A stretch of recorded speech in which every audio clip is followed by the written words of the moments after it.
Assalamualaikum warahmatullahi wabarakatuh.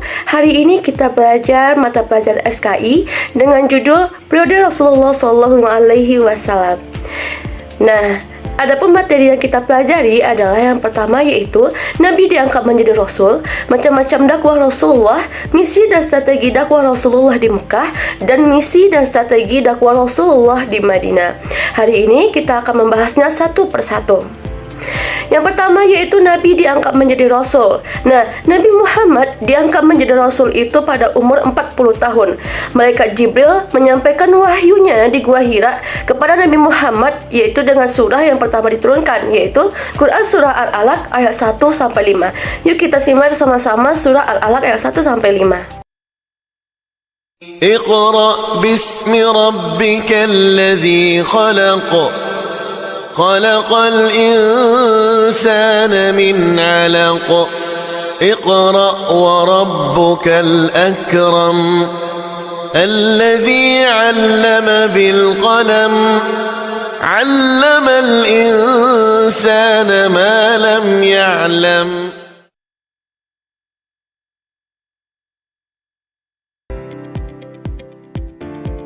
Selanjutnya yaitu macam-macam dakwah Nabi Muhammad.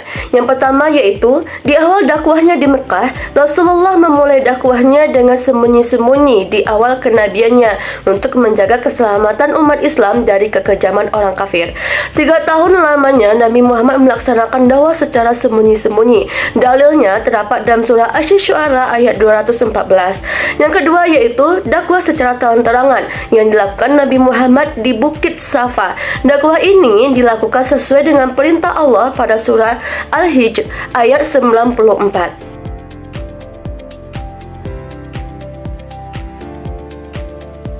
Selanjutnya yaitu misi dakwah Nabi Muhammad di Mekah. Yang pertama yaitu mengajarkan tentang tauhid, yang kedua memperbaiki akhlak manusia, dan yang ketiga yaitu menjadi rahmatan lil alamin. Kemudian, strategi dakwah Nabi Muhammad di Mekah. Nah, strateginya ini ada 2, yaitu dakwah secara sembunyi-sembunyi dan secara terang-terangan. Yang tadi di awal sudah dijelaskan, yaitu dakwah secara sembunyi-sembunyi. Dakwah ini melalui keluarga, sahabat terdekat, dan karib kerabat lainnya. Dakwah ini dilakukan di rumah perkaderan umat Islam, yaitu rumah Arqam bin Abil Arqam.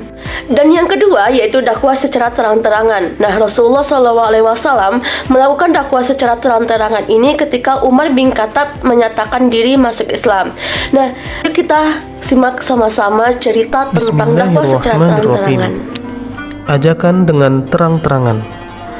Ajakan dengan tidak terang-terangan itu hanya berjalan sampai 3 tahun. Dalam kurun waktu 3 tahun ini banyak bangsawan dan pemimpin kabilah-kabilah masuk Islam. Sesudah itu, Rasulullah SAW diperintah mengajak manusia dengan terang-terangan yang dijelaskan dalam Al-Quran surat Al-Hijr ayat 94, yang artinya, maka sampaikanlah Muhammad secara terang-terangan segala apa yang diperintahkan kepadamu, dan berpalinglah dari orang-orang yang musyrik. Lalu Nabi naik Bukit Safa dan bertanya kepada orang-orang yang sedang berkumpul, "Hei, apakah kalian membenarkan tentang apa-apa yang aku sampaikan kepadamu?"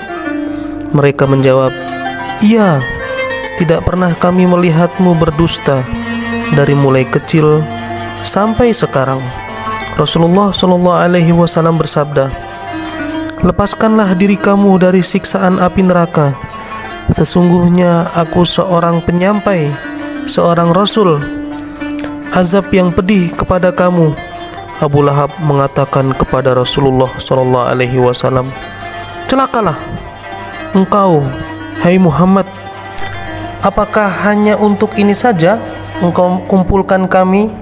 Lalu Allah Subhanahu wa ta'ala turunkan surat Al-Lahab tentang diri Abu Lahab tersebut, yaitu pada surat Al-Lahab yang artinya, binasalah kedua tangan Abu Lahab dan benar-benar binasa. Baik anak-anak, kita sudah melihat video tentang ajakan dakwah Rasulullah Shallallahu Alaihi Wasallam secara terang-terangan. Nah, hikmahnya apa sih untuk kita? Hikmahnya kita jadi tahu pengorbanan Rasulullah Shallallahu Alaihi Wasallam dalam menyebarkan agama Islam dan bisa menjadi suri tauladan untuk kita. Baik anak-anak, sampai bertemu kembali. Assalamualaikum warahmatullahi wabarakatuh. Selanjutnya, misi dan strategi dakwah Nabi Muhammad di Madinah. Nah, yang pertama yaitu membangun masjid, yang kedua mempersatukan kaum muhajirin dan ansor, dan yang ketiga membuat perjanjian dengan penduduk Madinah. Nah, selanjutnya kita masuk ke dalam menumbuhkan sikap. Nah, menumbuhkan sikap pertama yaitu menumbuhkan sikap ukhuwah Islamiyah, yaitu persaudaraan antara sesama umat Islam. Al-Quran dan hadis merupakan landasan utamanya dalam ajaran ukhuwah Islamiyah tersebut.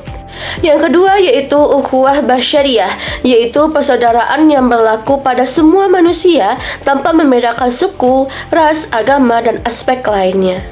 Yang ketiga yaitu menumbuhkan sikap ukhuwah insaniyah, yaitu suatu konsep persaudaraan yang menganggap, menerima, dan meyakini bahwa seluruh umat manusia itu merupakan bersaudara.